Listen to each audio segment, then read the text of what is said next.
네, 생윤 졸라 잘 가르치는 일타 같은 엔타 김준호입니다. 수능을 가르치면 매년 나오는 질문 중에 하나가 EBS 수능 특강 그리고 수능 완성 이거 어떻게 되느냐 꼭 해야 되느냐 라는 질문이거든요.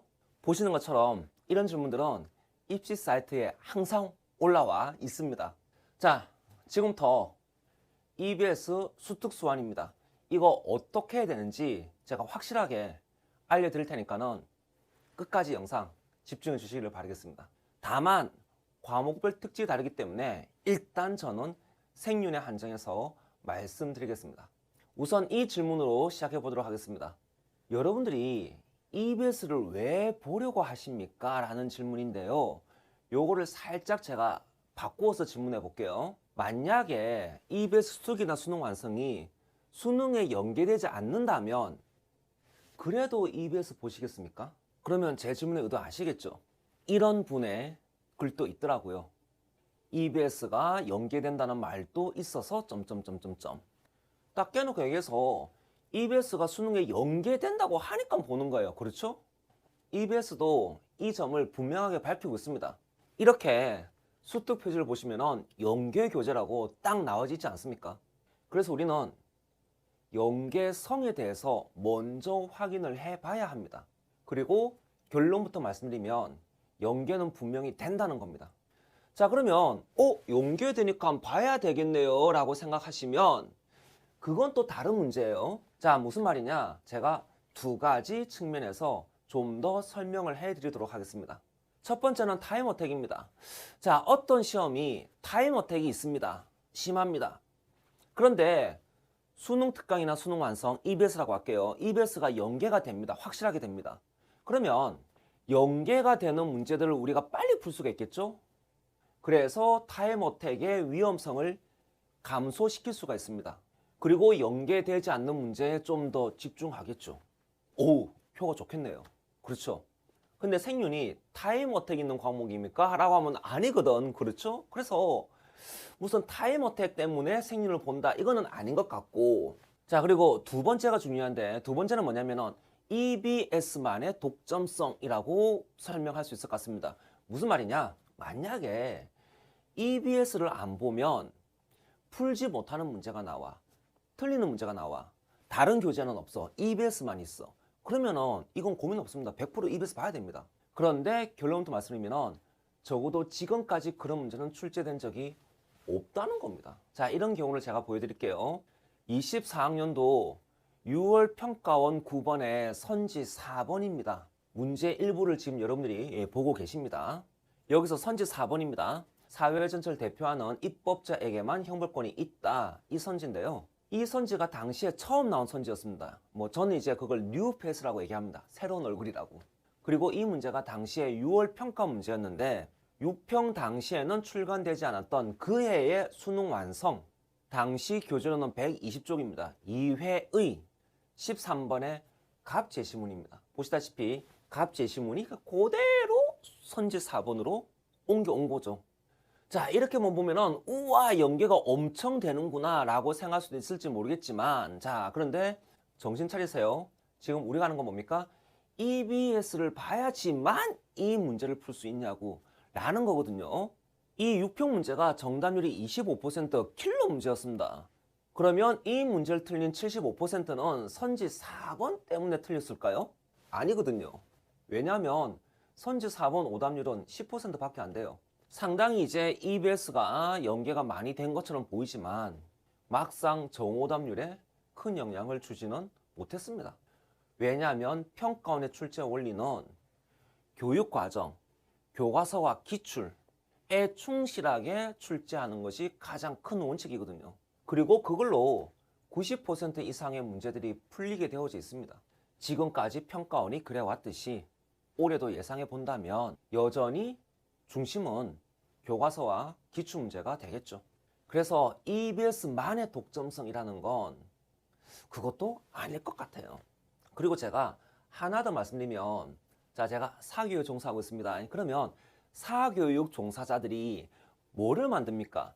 EBS 수특 분석서, EBS 수완 분석서 라는 걸 또 만들어. 왜? 연계되니까. 그렇지? 그러면 여러분 입장에서는 직접 EBS를 분석하기보다는 그런 분석 자료를 이용해서 EBS를 활용하는 게 더 시간적으로 효율적이지 않겠습니까?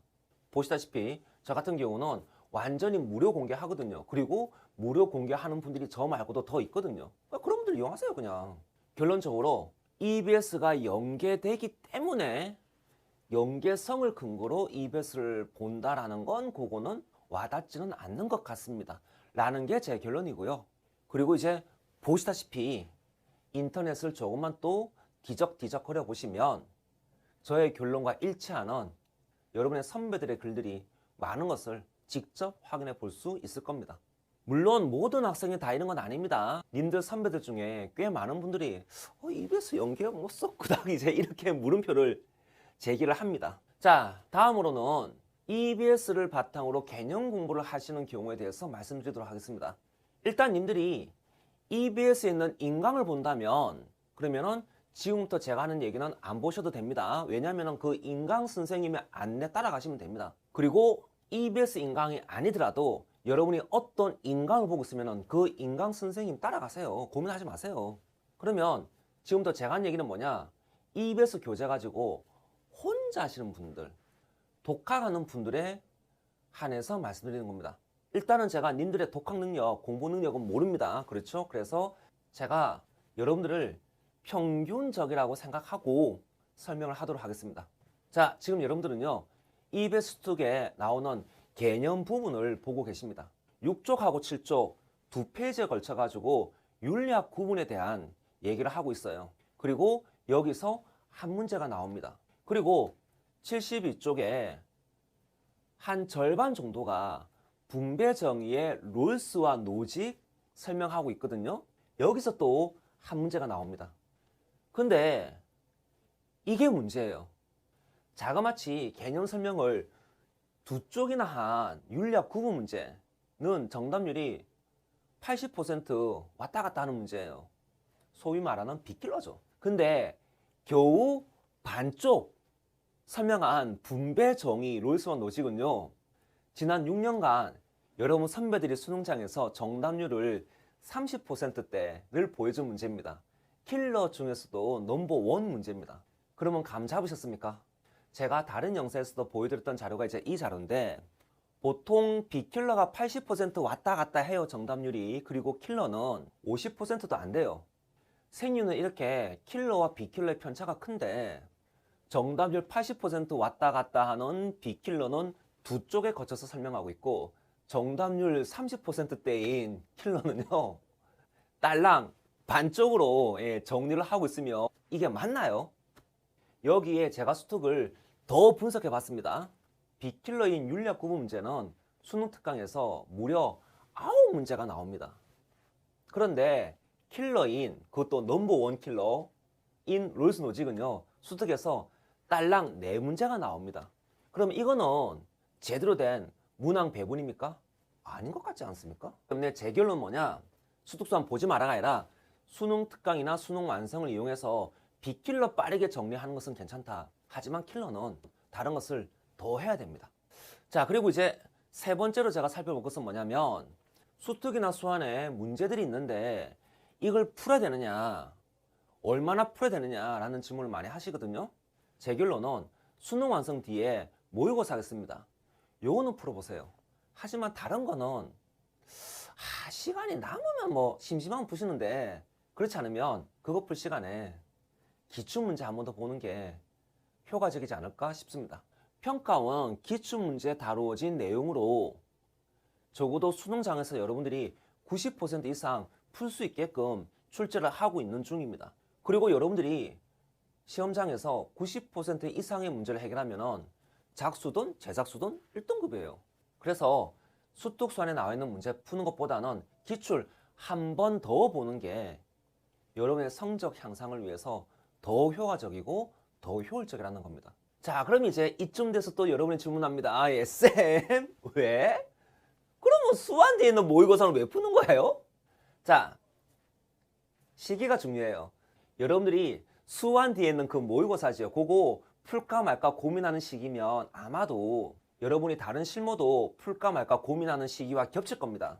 그래서 제가 이것저것 여러분의 경험치를 높여봐라 라는 측면에서 풀어보라는 거예요.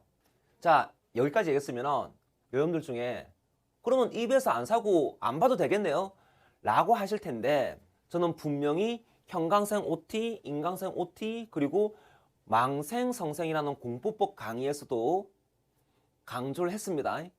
EBS 사라고요. 쌤! 왜? 앞뒤가 안 맞는데요? 이렇게 생각하실 분들도 있을 것 같은데, 제 얘기를 끝까지 들어주세요.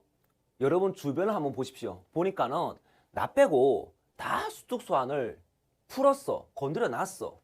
심지어 막 분석서까지 열심히 공부하고 있어. 님만 손을 안 댔어요. 그러면 님아 쫄리지 않습니까? 불안할 것 같지 않습니까? 만약에 여러분이 네! 저는 불안하지 않습니다. 1도 신경 안 씁니다. 라고 하시면은 그럼 사지 마. 볼 거 없어. 그런데 대부분은 그게 아닐까요? 예. 오씨 나만 아프고 이거 어떡하지? 예? 불안하단 말이야. 그렇지. 스트레스도 받을 거란 말입니다. 갈등도 할 거고요. 그래서 제가 불안 해소용, 스트레스 해소용, 갈등 방지용으로 사서 봐라 라는 겁니다. 대신에 처음부터 무턱대고 푸는 건 시간 낭비라니까요. 만약에 여러분들이 시간이 없단다면 수특수안 신경 끄시고요. 개념하고 기출만 돌리세요. 그런데 개념하고 기출까지 돌렸어. 그리고도 시간적 여유가 있어. 그러면 그때 수특수안 보시라고요. 그리고 아마도 그때쯤이면 이 학원가에서 수특수안 분석서들이 공개가 되어져 있을 겁니다. 물론 이 분석서 중에는 유료 자료들도 있는데 뭐 굳이 그런 유료 자료까지 구매할 필요는 저는 없을 것 같고요. 왜냐하면 무료로 공개되는 배부되는 자료들이 있어요. 만약 주변에 무료 자료 구하기 힘들면 오르비나 수만이 들어가셔가지고 졸라 EBS라고 검색해 보십시오. 그러면 이런 자료들이 쭈루룩하니 나오게 될 겁니다. 이런 작업을 하시는 분들이 저 말고도 더 있을 테니까 걱정하지 마시고 누구 거든 님들 믿음이 가는 분들 자료 보세요. 그리고 제가 궁금해서 네이버에도 한번 검색해 봤거든요. 그러니까 이렇게 나오더라고요. 자, 이렇게 정리하겠습니다. 첫째, EBS 연계성은 체감될 수 있겠지만 그것 때문에 님들이 등급이 결정될 정도는 아닐 것 같다. 둘째, 개념서로서 EBS는 B킬러는 괜찮은 것 같다. 하지만 킬러는 많이 부실하다. 셋째, EBS보다는 기출에 집중하셔라. 수완 뒤에 모의고사는 실전 감각용으로 활용하셔라. 마지막 넷째입니다. 불안 해소용으로 EBS를 활용할 수는 있다. 다만 무턱대고 처음부터 끝까지 쫙 보지 마시고 저를 비롯한 공개되는 무료 자료들을 이용을 하면 훨씬 효율적으로 수특수안을 정리할 수가 있다. 생일에 투자하는 시간 줄이시고요. 국어 수학에 투자하는 시간을 늘리시길 바랍니다. 모두 외공 즐거움 대박!